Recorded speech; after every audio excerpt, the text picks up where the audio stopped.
स्वागत है आपका अनादि टीवी पर। मैं हूं आपके साथ अभिषेक भट्टाचार्य। मध्य प्रदेश विधानसभा चुनाव की तैयारियों में भाजपा और कांग्रेस दोनों ही जुट चुके हैं।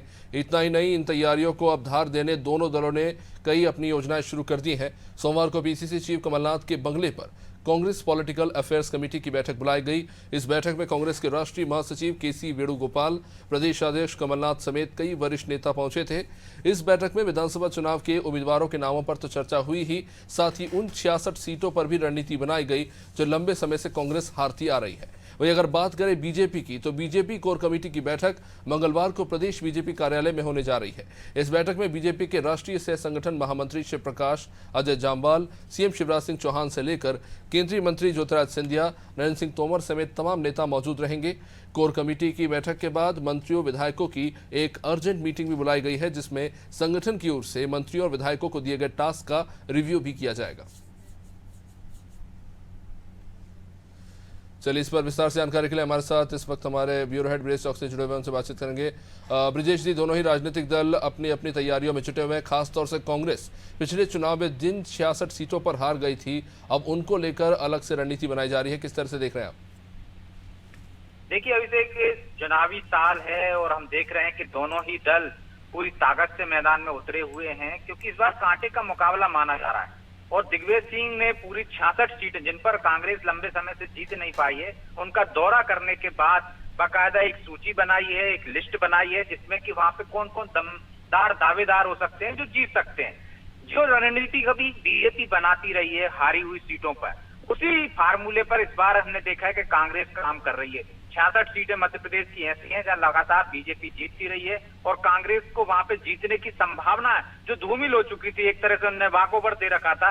पहली बार कांग्रेस उन सीटों पर फोकस कर रही है। दिग्विजय सिंह उन 66 सीटों के दौरे किए, उन्होंने बाकायदा एक जीतने वाले उम्मीदवार की सूची बनाई है। इस पर केसी वेणुगोपाल जो महाराष्ट्रीय महासचिव हैं, उनके साथ आज बैठक हुई और उन तमाम मुद्दों के साथ साथ इस खासकर उन 66 सीटों पर कौन उम्मीदवार हो सकते हैं। कांग्रेस की रणनीति इस बार पहली बार वो सबसे पहले उन 66 सीटों पर उम्मीदवार घोषित कर देगी, ताकि वहां पे तैयारी कर सकें। तो इस लिहाज से महत्वपूर्ण बैठक मानी जा रही है। इसमें मध्य प्रदेश के तमाम बड़े नेता मौजूद थे। कमलनाथ के जो पीसीसी अध्यक्ष है, उनके घर पर यह बैठक हुई है और अन्य रणनीतियों पर, आगे भी चुनाव पर क्या हालात होंगे, महाराष्ट्र में जो घटनाक्रम होगा, उसके बाद मध्य प्रदेश में क्या स्थिति है, इन तमाम बिंदुओं पर चर्चा हुई है। लेकिन उसमें जो खास बात है, वो 66 सीटों पर उस पर फोकस किया गया है कि उनके पहले उम्मीदवार घोषित कर दिया जाए। सबसे पहले सूची ऐसा लगता है कि कांग्रेस उन 66 सीटों की जारी कर सकती है। इसको इस संबंध में 16 और 17 को बैठक होगी, उस पर विचार विमर्श किया जाएगा। बेंगलुरु में जो बैठक होने वाली है, जिसमें राष्ट्रीय स्तर के नेता रहेंगे, तो उस पर चर्चा हुई है। दूसरी तरफ हम देख रहे हैं बीजेपी भी रणनीति बनाने में लगी हुई है। उसके भी आला नेता कल आ रहे हैं और बाकायदा बैठक होगी, जिसमें जन आशीर्वाद यात्रा जो निकलती है बीजेपी की, हमेशा मुख्यमंत्री शिवराज सिंह चौहान लगातार निकालते आए हैं चुनाव से पहले, उस यात्रा का एक तरह से क्या खाका रहेगा, कैसे निकाली जाएगी, इस बार ऐसी चर्चा है कि अलग अलग क्षेत्रों में अलग अलग छत्रप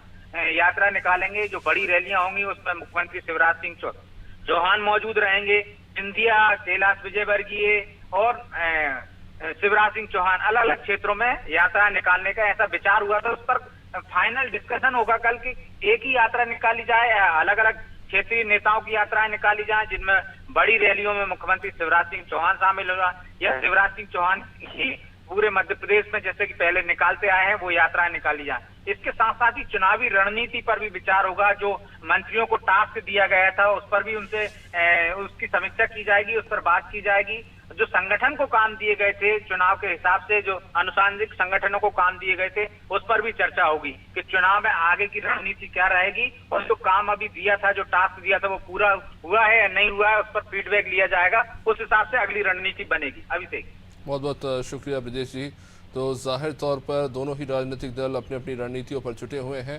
खासतौर से कई सारी महत्वपूर्ण बैठक आने वाले दिनों में हमें देखने को मिलेगी।